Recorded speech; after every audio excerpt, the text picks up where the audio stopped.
Hello and welcome to Life Less Ordinary. It is getting near to about 11 o'clock. We've had a very slow morning because we had a big night last night.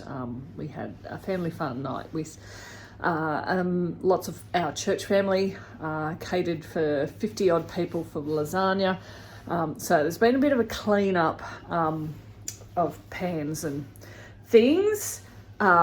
Also, at our sixth son's birthday kind of weekend, all of the boys have headed probably about 2.5 hours drive away to go fishing up at Booker Bay.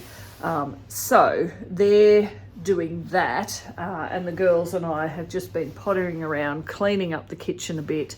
Salome's done a bit of baking. She's in the middle of a baked apple cheesecake, so that will be a surprise for everyone when they come back here later this evening for either dinner or for dessert. But it's now time for me to get outside. It is the middle of August, which means here, particularly in Australia, Southern Hemisphere, August is when we get lots of winds, and the last couple of days have been very blustery. So we're getting about 50 to 60 kilometre hour winds at the moment.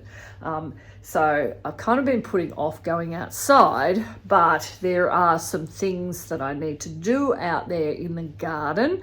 We need to redo the chicken house again, just to keep everything tidy. We have had lots of rain as well during the week, so keeping on top of that means that the chickens are less likely to get mites or just unwell and issues with their feet because they're in muck the whole time. So we try and keep up with that. So that's what we're going to do. As you can see here, during the week, I have potted on some of my tomato seedlings. So we've still got them on the heat mat inside here. I do have some mint that I do want to put into a pot. We've been here on this property for about 15 years, and over time, over the past 30 years that this house, or 35 years that this house has been here, different people have planted different things. That's what happens. But there's a particular area where I want to grow flowers, which is pretty much overrun with mint. But it's also an area that is a retaining wall, or a number of retaining walls made from treated pine logs. So I'm not happy personally, in the research I've done, to harvest mint from that area. So I want to put some more mint in pots that is easy to contain. But the issue I have is the mint, even though I keep trying to dig it out or suppress it with mulch and cardboard and that sort of stuff, it still pops up. So my advice, if you do want mint, and mint is a versatile herb to have, it's great particularly in summer. It's great to chop and freeze for the off season, but when you plant it in the garden, it will take over. So my advice is don't plant it in ground, plant it in pots, because you contain it better. So I've got that to plant. Some climbing roses for down around our chicken area, so I'm going to do that as well. Plus I want to get down into the back potager area just to see how things are going, see how my strawberries are going down there, have a look at the strawberries, have a look at the garlic.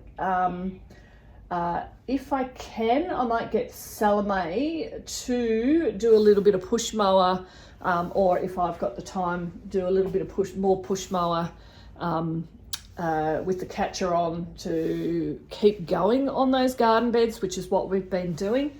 So there's a few things that can be done. I probably do need to pot up some of these other seedlings. So I've got cosmos marigolds, These are, yeah, snapdragons, but they probably need to get a little bit bigger and sort of get to having a second set of leaves on there. Onions just a little bit longer, so maybe later this week I'll be able to pot some of, or even the onions, they can go outside, but they probably need to get a little bit bigger. Anyway, lots of things to do. I'll get going with that. I'm assuming this audio is probably not going to be that great. It is so windy. Let's see if you can see up there. It is terribly windy. Anyway, I thought we'd come down just to have a look at how the strawberries are actually growing. So even in the last week, they're really taking off, and I'm really pleased with this. I'm also super pleased with the Wool Valley weed mat. I'm really pleased with this, so I think I will be buying more, because I think I said in the last video when I was talking about the strawberries, this whole area here is going to be strawberries. So we do have a little bit more weed suppressing to go, but I've got another 200 strawberry runners coming soon. So we'll be planting, laying down more of this weed mat to help with that. So we've still got a little bit of weeds here, which I'm just going to dump this cardboard on top of. Yeah, a bit. Yeah, you want to help me? Yeah, I'm just going to put it here. So can you lift that corner for me? Okay, unfold it for me. Just flip that back.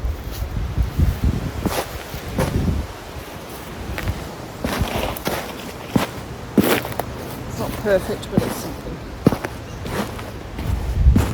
So we'll see how the wind treats that. Has the rain filled that up for you? Is that just rainwater? Yeah. Yeah. What are you watering? All of the dead stuff. All of the dead stuff. Do you know what these here are? What's coming up here? That's These are tulips. Tulips there. What do we got over here? Some calendula. Calendula there. Calendula over there. More calendula. Some fennel here. You get to know what the plants are even as they start coming up without any flowers. So that's calendula as well. Nasturtium over there. I don't think I'll ever have to buy calendula or nasturtium seeds because they will just pop up. Yes, anyway, I'll go over and get going on these roses. Now, when it comes to roses, I'm a bit of a snob. Most of the roses we have on this property, which I've planted about probably about 25 or so different varieties. Most of them are David Austin roses. I particularly like those because they seem quite hardy, somewhat pest resistant, and they just are really nice.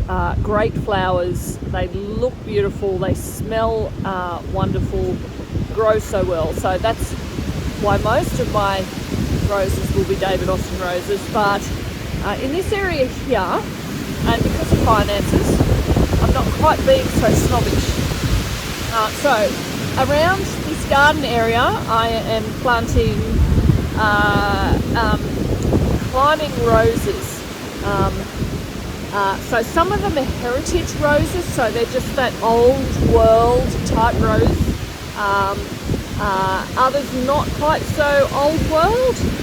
So this one here is a climbing buff beauty. So I look for the colour that I like, the size of the flowers, and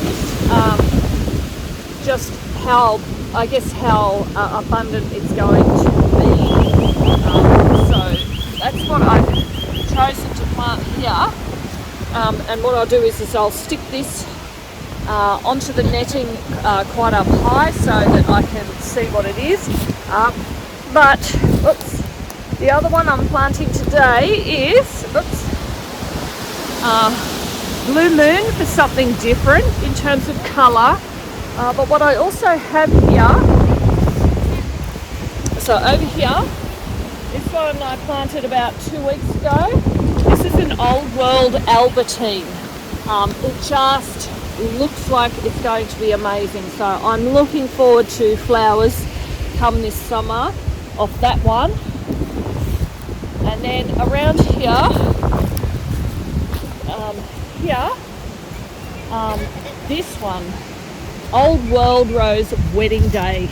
This one just looks like it's going to be amazing. So it's got those white flowers that go to creamy colour as well. So, and it looks like it's going to be quite abundant. So it can actually grow to 10 metres, that one. So I will train that further along, so it will be quite a longer one, so I can take up a lot of this space here with this one, and I've grown it so that it will come up against a post, and then I can train it along the chicken wire. Now the purpose of all this is we have the function of the chicken run, the fixed chicken run, which we'll be getting some more wood chips in. I like the deep litter idea, and then taking that out every 6 months or so, building up a compost pile from it, because the chickens are doing that anyway, and that eventually goes on to our gardens. But you want something beautiful as well, so not just functional but beautiful. So I think I've said in a previous video we will be planting herbs around here that should grow a little bit through the fence, so it has that function of providing fresh greens for the chickens, but filling out the space, so that beauty as well, filling out the space. Things like borage and comfrey, rosemary, thyme, oregano, lemon balm, any of those herbs will actually have flowers and will be beneficial for our bees over there, but also beneficial for the chickens as well, as it grows and sends leaves through the fence. So that's the plan with that. So we've ended up planting out the roses that I was after to plant. So one there and one over in that direction over there. I've done a bit of I guess spot weeding and thrown a lot of weeds into the chickens. We do this, it is some more food for the chickens. It means our feed costs are kept down. I have refilled their water and cleaned their container out.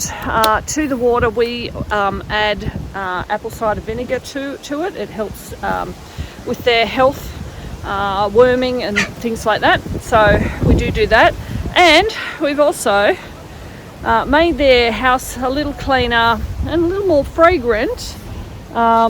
So fresh straw in there and herbs. So that's parsley, lavender, some wormwood, some thyme, and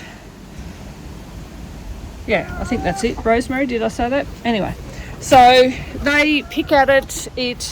A lot of their leaves are fragrant, so it just keeps that area nicely smelling and helps to repel mites and things like that. So particularly with everything being so wet at the moment, we're making sure we keep on top of that. Anyway, it is really cold and very windy, so I'm going to head inside and do some stuff inside. But that's our short foray into doing some garden chores out here, just having a walk around to check how things are going, and in my head plan for what needs to happen this week and next weekend as well. So we're coming into spring. We won't get actual spring nice weather until probably late October, but we need to be prepared nevertheless. So thanks for joining us in this short, hopefully short, foray into what we do here at Life Less Ordinary, just in our general garden chores.